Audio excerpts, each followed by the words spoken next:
night to you, but before I go, I'll tell you, it's still 1-0 Yankees and now in the 5th inning. All right, thank you, John Byers. Good night, I'll see you. Bye. That's our co-host, John Byers. We got Buzzy and we got Frank Delestrito, and the show goes quick.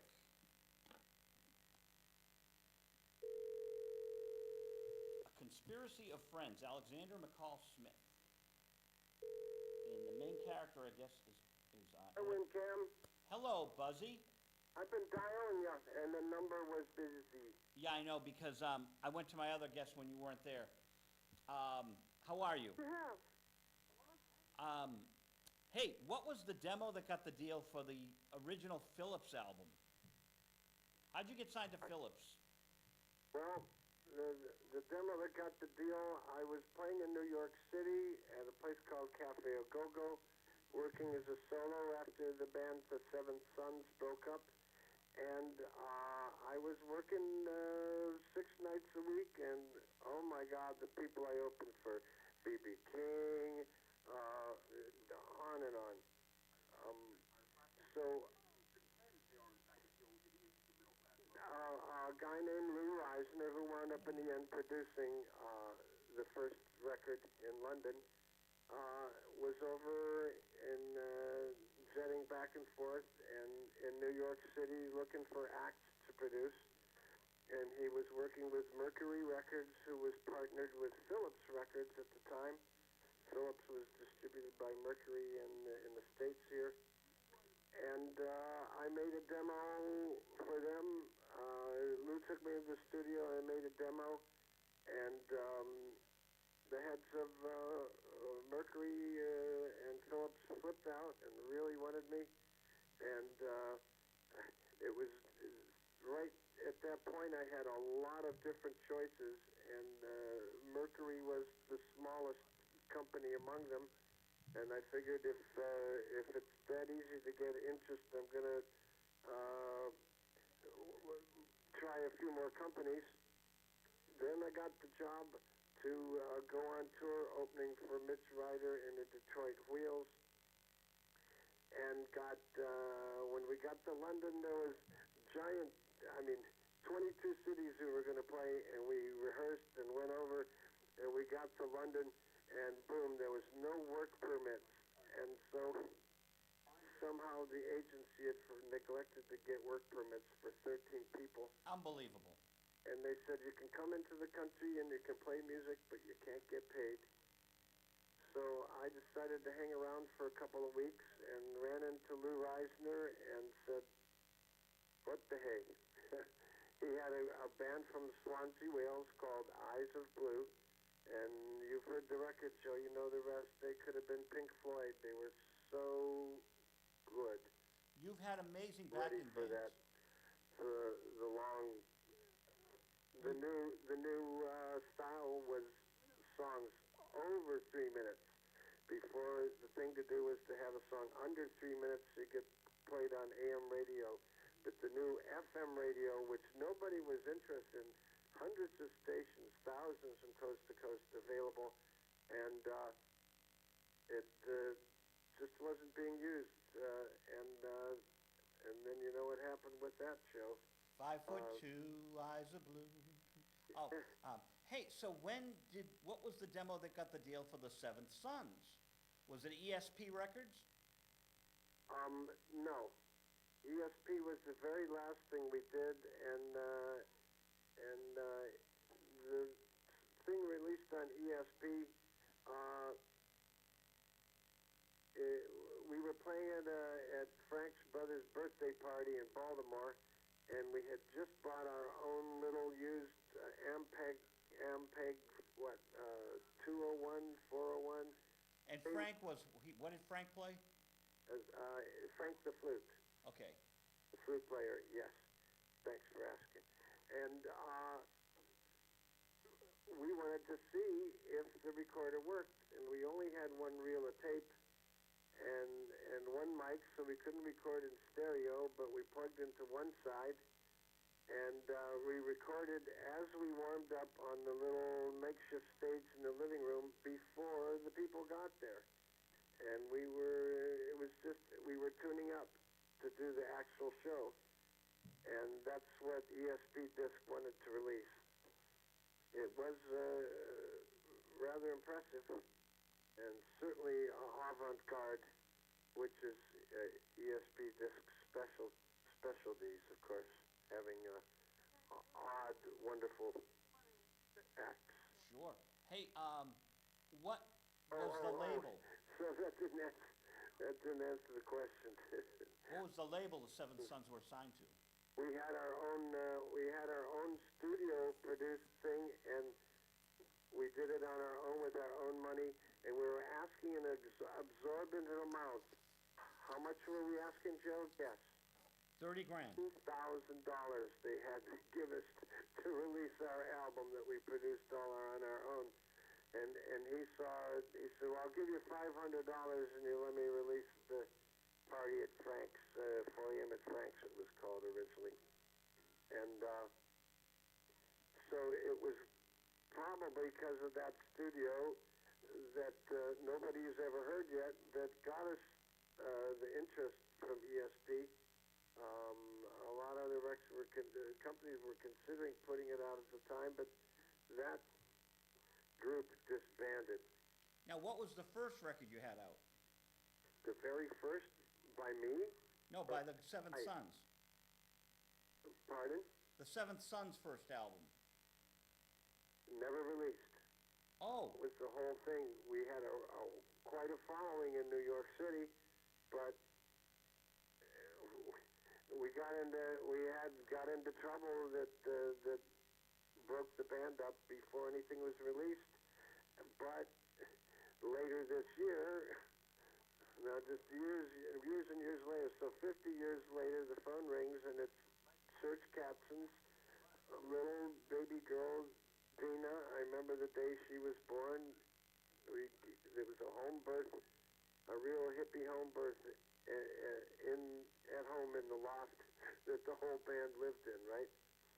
They sent me away for the delivery because I was a little too sensitive, so they let me go away for the night. But,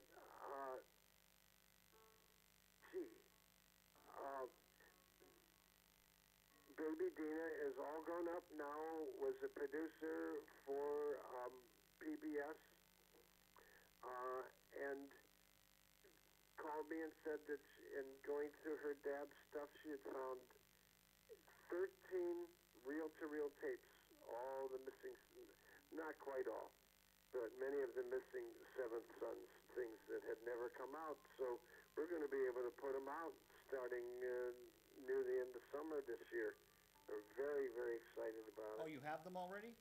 Yes, we do, and Bill Black, our engineer at Buzzart, has already spruced them up for vinyl. I mean, for disc.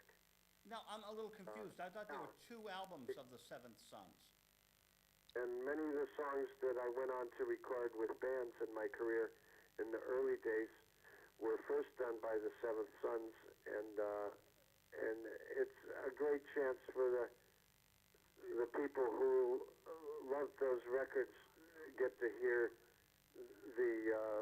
the sessions that where they were recorded first. All right, Buzzy, 2 important questions. Number 1, Go Big. Jimi Hendrix jammed with you. Any chance Jimi Hendrix is playing on any of these tapes? I believe that there's a tape, not on the tapes that were found, at least not so far. I think Bill has gone through absolutely everything. I know that one afternoon, because Jimmy came over several times, or twice I can remember for sure, and that afternoon, and we always ran tape, that afternoon we had Mitch Mitchell on drums from the Hendrix Experiment, David Crosby on bass, and on guitars, Jimi Hendrix and Michael Bloomfield, the great Michael Bloomfield. So if that tape exists, that's a hell of a tape, and it's kind of suspicious that it hasn't shown up yet. Well, were you playing Vibes on it? Pardon? Were you playing Vibes?